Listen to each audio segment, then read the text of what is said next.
Hey folks, what's going on? HeirofCarthage here. Just real quick before we jump into the video today, there was a poll that I put up on the community tab of my YouTube channel. Got a couple thousand votes, people telling me what they want to see coming up. FFA Faction Civil War was the winner. That's where we take one race and 4 sub-factions of it, or as best we can do. And we have a battle royale to see who's the winner. So we'll be doing that. I don't have one of those available right at the moment. And I did take Easter weekend off, and in wanting to get more content to you quicker, I do have an awesome 4v4, so that's what you're going to see today. But I did see the results, and yes, you will be getting some Faction Civil War, and then I'll move on to some of these other ones. In fact, with other games, I have something there too that'll be more back to the channel's roots that some of you might like as well. Anyway, let's jump into the battle. So here we are, a last desperate alliance of elves, one that would find several factions of elves who don't always get along well, joined together against the forces of chaos and destruction in order to stop them from ending the world as we know it. So here is that Elven alliance. This is going to be Dark Elves, which is actually Morathi leading the Nagaron faction.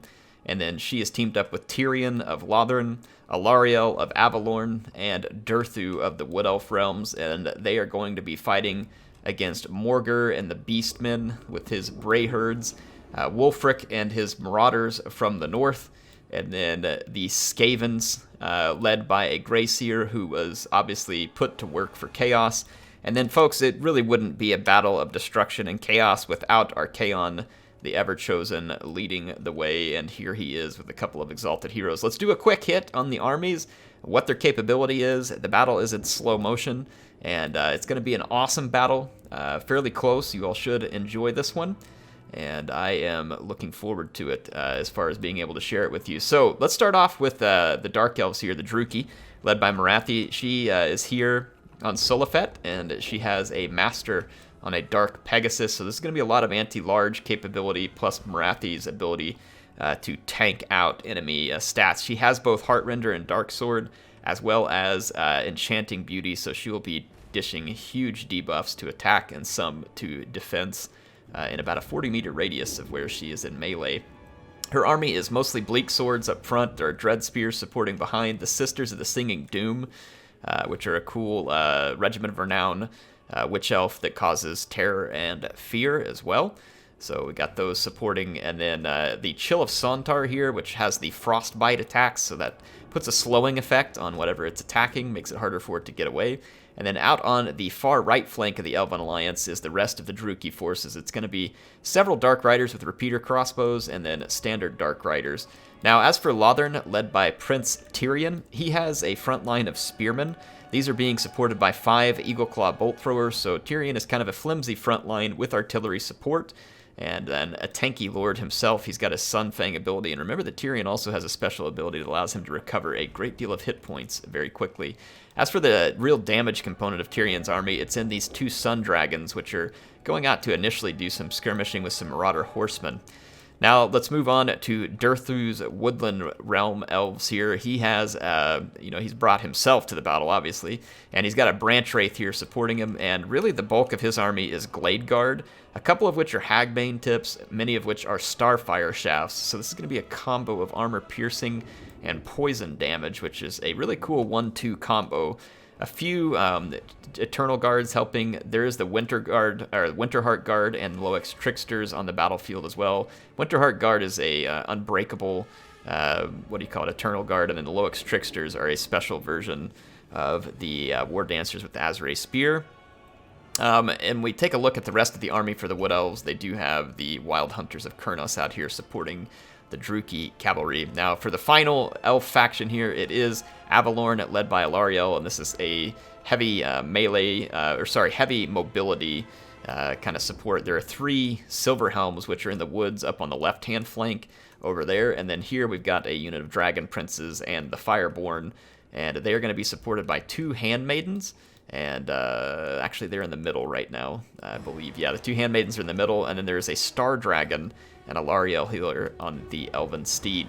Now, you can see there's been some initial skirmishing between Wulfric's Norskin forces And the Elves, Wulfric has a huge number of Marauder Horsemen with Javelins, which will be a huge nuisance here for the Elves to deal with. They are being supported by the Miststalkers Fimir Warrior.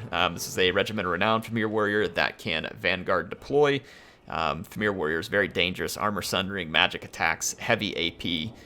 Very good units. There's a Frostworm supporting Wulfric. This is a flying Frostbite attack, magical attack unit. Not as strong as a dragon, but a pretty nice support in the air for Norska that is sometimes forgotten by their opponents. Wulfric is on his War Mammoth here, so he'll be a mostly anti-infantry, but I mean, don't underestimate the Mammoth. These guys deal huge amounts of armor-piercing damage to just about any target. He's got a line of Marauders and one more Fimir Warrior, and then a Fimir Balefiend, which is kind of a hybrid caster melee unit. Very nice one here. This one's Lore of Shadows coming in to support. And then as for the Skaven, the Greyseer has a huge range component, led by just cheap throwaway infantry, which is what we'd expect from the Skaven. There are 4 Warplock Jezzails, the Greyseer himself, and then a Plague Priest as well, both of which have summon abilities. And then they are supported in the back by 3 Warp Lightning Cannons, which are guarded by a Storm Vermin and the Council Guard. Both of those are halberd units of Storm Vermin, so very powerful units. The rest of the Beastman army for Morgur is here. It is a bunch of Gore Herds mixed with Chaos Spawns. This is a heavy damage component, especially against anything with low armor. And then, of course, Morgur can summon even more spawn all over this. There is a Bray Shaman Lore of Wild, which will be able to use Vile Tide, which is kind of an explosion, as well as the summoning of a Cygor. So a lot of summon units here. There is 1 Bestigor herd, and then, well, technically 2, because you also have Korok's Man Rippers here, but this is a halberd variant, Regiment Renowned of the standard Bestigor herd. And then as for the forces of Chaos, they have Archaon, his 2 Exalted Heroes. There are 3 units of Chosen in the back, and then some Chaos Marauders. Archaon does have Slayer of Kings, Piercing Bolts, Burning Head, and the Cascading Fire Cloak, so he'll be able to support. Anyway, let's get the battle rolling. It is going to be one heck of a battle. You can see that the Beastmen are kind of leading the charge with some throwaway troops. This does a good job of bringing the dragons out, because this is very tempting prey for the dragons, and I'm assuming that the Skaven want to get some shots potentially at these units. So the Beastmen are kind of drawing out the first attacks from the Elven Alliance. And then you can see over here on the right-hand flank a lot of skirmishing going on between Norska. The Fimir Warriors getting a little bit overextended here, but they do manage to connect to the Wild Hunters of Kurnos, but they are getting wrecked by Dark Riders with crossbow. So a lot going on very early here. A bunch of blobbed up Skaven slaves are going to get hit with a Flock of Doom from Durthu. Remember, Durthu can just rip apart blobs even if he's not a part of it. The Druki get a good attack and push forward, though, with the left-hand flank. They quickly beat down the Skaven slaves, but then they're going to run into a huge wall of enemy troops. The Chill of Sontar unleashes its freezing breath attacks, but Archaon comes crashing into the flank of the Druki, and they are overextended, and the Chill of Sontar becomes the target for all the Warplock Jezzails, who are easily going to just shred through it as it gets a little bit overextended. And after the first kind of throwaway hit, here comes the Beastmen with the real damage component, and they are going to hit like a meat truck here. Actually, not that inappropriate of a name, because they kind of are just like a big sack of meat in a truck hitting this line. So even with the dragons in support, the middle is going to get hit really hard by the Beastmen, and it's going to be difficult for the Elven Alliance to hold. Meanwhile, on the flanks, Wulfric is playing a game of cat and mouse and taking some pretty significant damage because of the presence of these Glade Guard. And now the Dragon Princes are over here supporting the fight as well, but Fimir Warriors, Marauders, Marathi, and the Master are plunging in here, attempting to get cheap shots at Wulfric. And you can see that the Druki on the left flank were collapsed very quickly by Archaon, and as a kind of desperate measure to hold on, you can see Archaon here going straight for the jugular, the Burning Head, and it works. He just rips a gaping hole right through the middle of the Elven Alliance, and now their back lines are relatively open. There's only a few Wood Elf infantry to hold, and the Beastmen have even more. Right now, the Silver Helms on this flank are the only thing holding back the absolute tide of evil from the forces of chaos and destruction that are pouring in. So the Elven Alliance finds themselves with a bit of a challenge here to hold back the tide for as long as they can, and it is going to be difficult to do. Now, Archaon, though, does get a little bit overextended, He's going to get pulled into a battle with Tyrion and his dragons, and then there's support here from infantry and cavalry of the teammates, so one of the exalted heroes is going to get KO'd very quickly. But while all that's going on, Durthu has to come up and try and hold the line. You see a Vile Tide here, very nicely placed, causing damage on the elf infantry, so the Bray Shaman trying to pull his weight. Vile Tide is a pretty good spell. If it's used properly, it can do some decent damage. Look at this, the Glade Guard just kind of sitting back doing their work, and really Norska is struggling over here in the skirmish. They're taking a lot of damage, but they're doing a great job as a whole in keeping this flank from collapsing and getting all of the Skaven artillery and ranged killed. So it kind of sucks for Norska that they have to take on this role, but at the same time, they're kind of built for it with all these Marauder Horsemen, so there's a lot of cat and mouse going on over here. You can see some very heavy cavalry support over here, and Norska will be the only thing to keep those Skaven skirmishers alive, if anything is going to do it. And you can see Wulfric is paying a price for it, but it's important because these Skaven artillery pieces are able to just pour in fire. Actually, that was a shot straight into Wulfric from one of them, so a bit of a mistake there, but that happens when it comes to Skaven artillery. The line is being temporarily held by Winterheart Guard, and just a few pieces over here. You've got Tyrion, who did initially chase off Archaon, but now Archaon's got Tyrion and his dragons pinned, and that Skaven artillery in range that I just mentioned is now going to show its value as one of the Sun Dragons gets deleted in a very short time period here. It will be absolutely killed, and the other one is routing now, so Tyrion does get a Sunfang off that racks up a ton of kills and is pretty useful, but there was a lot of armor here too with the Chosen, and Sunfang just does not work well against the armor, though it's not like it was a bad call by any means for Tyrion. Look at this, the Star Dragon probing the defenses of the Skaven. You can see back here that there are Dragon Princes, Elariel and her handmaidens. They're all pushing back here, looking to get into the Skaven line, but there are Storm Vermin back here, and there are a lot of Norscan skirmish cavalry, and the Star Dragon loses half of its HP in just mere seconds, and is now in huge trouble, and that is a big loss for the Elven Alliance. You can see that it is really hurting in terms of the power bar. Amazingly, a lot of Durthu's archers are staying alive, and the Winterheart Guard have done a tremendous job here in holding the line against some very overwhelming foes. One of the dragons got KO'd over here, the other one just came back from routing. Tyrion and Archaon are still kind of playing games with each other, trying to get one-upped on each other. You can see that out here, Archaon drops a burning head that does some damage to the Wood Elf archers. Wulfric is coming in to support him because Archaon is now once again having gone from bad to good and back to a bad position. Wulfric and Archaon are taking a lot of fire, but Tyrion is very beat up. And Marathi got KO'd earlier in this fight. I didn't catch every bit of it. She probably got hit by the Skaven artillery.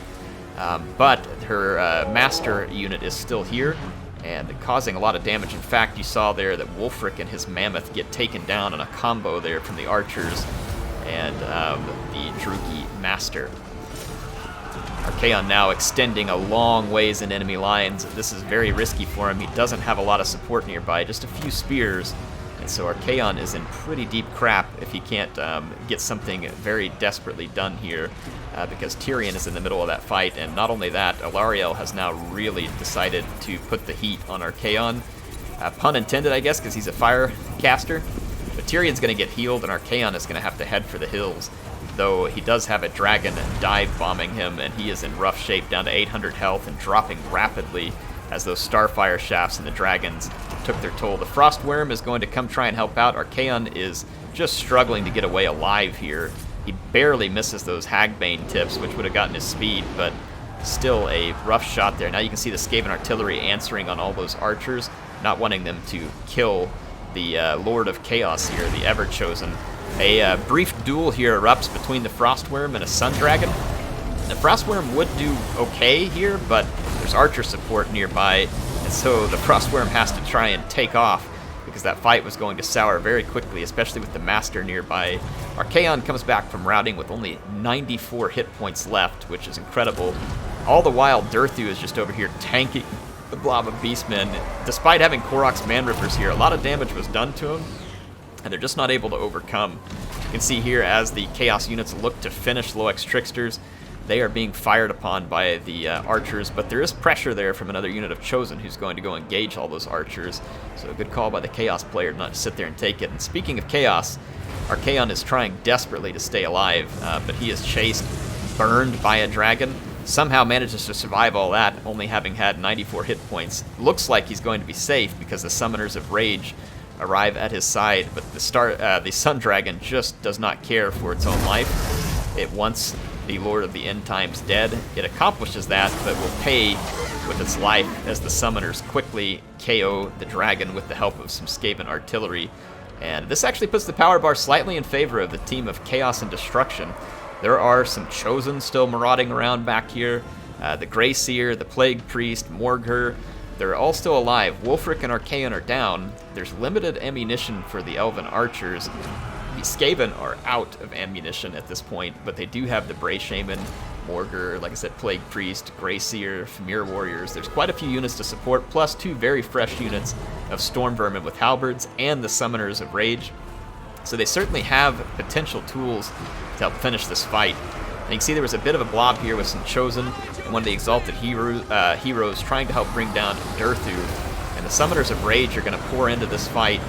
And now you can see that the Fireborn, everything's pouring in here, Archer Fire, but the Summoners are going to summon up a Rage of Chain Lightning that's going to do tremendous damage to some extremely vital cavalry from Avalorn. I almost called them Cavalorn. Now, there you go. I'm making up words as I go. Yeah, so the Cavalorn got hit by the Chain Lightning, and it was brutal. But the Summoners of Rage pay a heavy price in here. Tyrion, though, just look at all the healing that he's been able to do in this, and he's not done healing yet. You see the Star Dragon parked over here, probably waiting for an opportunity for a good breath attack.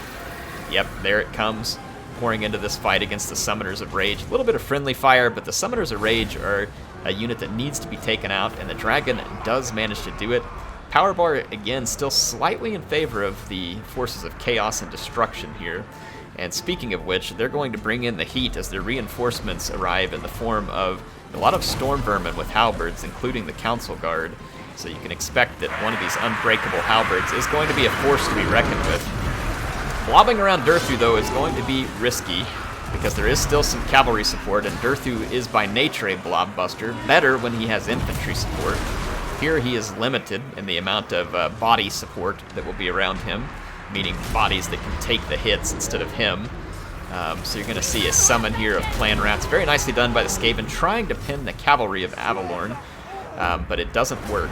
One of those cavalry routes, and the 2 Dragon Princes are still roaming free. Alariel's Handmaidens finish using their ammunition, and then Alariel gives a key bit of support here, right in the middle of a clutch fight. She drops a Star of Avalorn and begins healing Durthu and Tyrion once again. And this is just really backbreaking for the forces of Chaos and Destruction, because they just can't have the Elven Alliance maintaining these single entity monsters that are causing tremendous damage. And you can see the reluctance and the need to blob on these units and kill them. But there's a reluctance from the Skaven because there's still a lot of units moving around in the rear that can do rear charges, cause big mass routes. And when you're pinned up against a terror-causing unit like Durthu and getting hit from behind, this is bad news indeed. The Council Guard are going to venture out on their own. They're a little safer away from leadership, but they're going out here to get rid of an Eagle Claw Bolt Thrower, the regroup. They don't want them causing that damage. Look at this, Tyrion healed all the way up, but he is at his healing cap. And then Durthu has a tremendous number of hit points, over 5,300. Meanwhile, Famir Balefiend is trying to KO a Branch Wraith over here. Looks like the Branch Wraith is going to get hit here with the Enfeebling Foe. A lot of hits coming down on the Branch Wraith as the Famir Warriors try and take it out. A little bit of support from the regrouped Dark Riders here. I believe we're going to see a Penumbral Pendulum from the Branch Wraith trying to get rid of some of these forces here. And it did, to some degree, work there. But Branch Wraith just barely hanging on. The Druchii Master is going to dive bomb the Balefiend here, and that might actually turn that. Look at that brilliant Sunfang by Tyrion there. It racked up about 60 or 70 kills, went right through this ball of Skaven. Some of the armored units withstood it okay. Morgher is in the midst there trying to help their leadership. You can see that took a hefty toll on the leadership, so Tyrion with a very clutch play there, and Durthu just continues to deal the damage and tank. Despite being an anti-cavalry unit, when you get charged from multiple sides, like this Storm Vermin is, by a really high charge unit, like Dragon Princes, it still does damage. It's not going to KO the Council Guard, but it's going to take away precious hit points that are badly needed for Chaos here to be able to pull this one off. Morgar still supporting. You can see the Greyseer and the Plague Priest just dumping one summon after another in here. But Tyrion and Durthu just continue to tank it all. Durthu's racked up about 20 kills since the last time we looked. Morgar is obviously trying to avoid him in battle. There's even a Lore Master of Hoeth that survives. This is a tanky unit to have in an infantry fight this late. Not a lot of hit points, but they can certainly cause some good splash damage and keep the chaff infantry from really sticking around to fight. The Master's cleaning up Balefiend, and at this point really starts to look pretty grim for the forces of Chaos, and looking pretty good for the Elven Alliance. Despite all the summons coming through here, there's really just not a lot left that's going to be able to deal with Tyrion and Durthu. Yes, there are Storm Vermin with halberds here, but they're going to be constantly hit by some of the remaining mobility units, like the Druchii Master. The Star Dragon's actually still out here. It was getting rid of the Summoners of Rage, so it's going to be coming back, potentially. Just a lot of issues here for the forces of Chaos to overcome. But speaking of Chaos and destruction, just look at the swath of destruction from this battle. It is a massive, massive pile of bodies here, so I'm sure the Blood God is pleased, and there are skulls for the Skull Throne, regardless of what the outcome is. And if we look at it, I mean, the forces of the Elven Alliance here were massively outnumbered, so they've done a good job of having to clean up somewhat efficiently, and you're seeing that being helped here by Ilaria late in this game with her support with the cavalry charges, which is just back-breaking when you're fighting a unit like Durthu and you're getting hit by cavalry charges. It is very difficult for units to withstand that. The Skaven leadership's alive, but Morgar did get caught out and killed by Durthu and Tyrion. That was off camera just moments ago. The Handmaidens are free now. They're going to be able to go run down stuff like these Warplock Jezzails who are trying to rejoin combat. And so things are looking quite good for the Elven Alliance, if you can call this good. I mean, this is certainly a Pyrrhic victory, if it's a victory. You see the Star Dragon bringing in one last breath attack on the Council Guard, and that actually causes a army losses rout and leaves only the Council Guard to face what's left, meaning they won't be able to do it. So the Star Dragon did manage to come back and absolutely put the nail in the coffin to the Warriors of Chaos and their allies here. What an epic battle, folks. This was a really, really nice battle. Cool theme. Morathi being forced to join this alliance just for her own self-preservation, I suppose. But then again, some part of me wonders if she would have been joining in on the Chaos side of it, just for the cult of pleasure, love of murder and mayhem. Who knows? You all tell me what you think of that one. But really quite the epic showing here by both teams. A whole lot of fun. Some great players here. I'm going to fast forward through as the last Council Guardsman just gets batted by Durthu and kill. Actually, I don't need to fast forward. Let's head into the final screen. Just really appreciate the players here. Sadao, Ronan, Namru, Regina, Trixo, Sergeant Battle, Felcon, and Gendrick. Appreciate all them sending in a really fantastic replay and playing an awesome battle for us to all enjoy. Again, remember, the FFAs are coming. I have to try and play those later today. If you want to be a part of that, join the Discord. Look at the announcements. I make an announcement before I go play those. So let's take a look at each player, kind of figure out how they contributed. Morathi did get killed a little earlier on in this battle, but her Druchii Master, despite the showing of kills here, did some really important stuff in this battle, along with, I'm sure, Morathi tried to as well.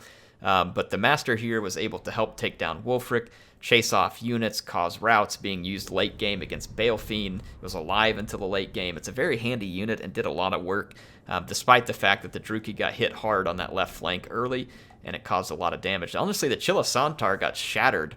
Surprisingly, it still had a lot of hit points and a lot of healing to do, but it did get shattered, I think, because of the Skaven range. So which is a good play by the Skaven there. Ronan with the Wood Elves, obviously just really tanking some damage with Durthu and the Branch Wraith. Did a fantastic job of supporting the army with the Glade Guard. These Glade Guard helped lead to the death of both Wulfric, Archaon, and several other units, so Ronan played a nice role here. Namru with the High Elves led by Prince Tyrion. Tyrion was an absolute tank. His two Sun Fangs earned him a considerable number of kills, and then the Lore Master of Hoeth ended up playing a pretty important role here, racking up 100 kills and supporting to the end.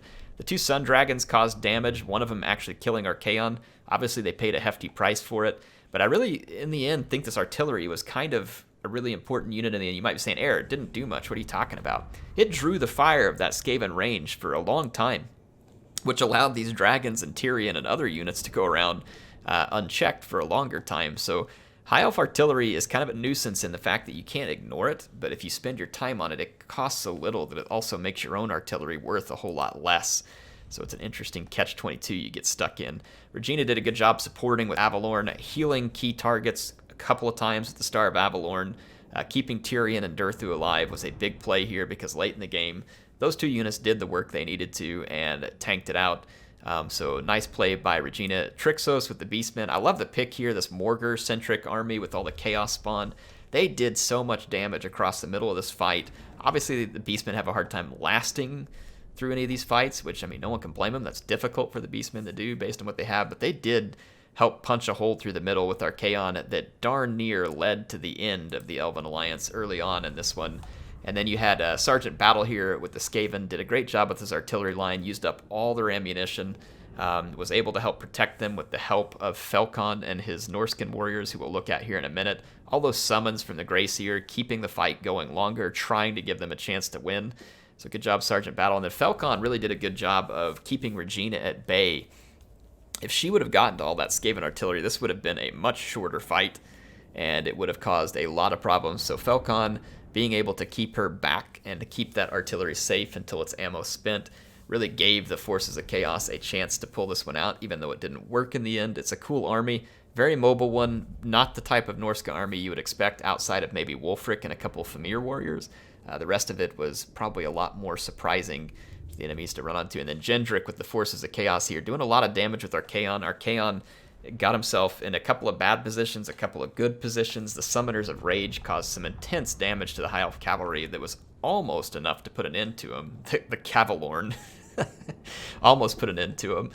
So well played by Gendrick. Fun army here with Archaon and his elite chosen warriors as well. Hope you all enjoyed this one. I'll be back with some more Total War content soon. Look forward to making it for you. I love doing this stuff. So yeah, FFAs soon. And then we'll probably get some more action from that late game Marathi, like some of you wanted to see, whether it's a battle or just some actual campaign gameplay. I'll kind of play it by ear and see what we come up with, but you all seem to really enjoy the battle where Marathi took on about 7,000 peasants with her army of 1,000, so I had a lot of fun showing you all that one. Anyway, HeirofCarthage signing out for now. I will see you soon.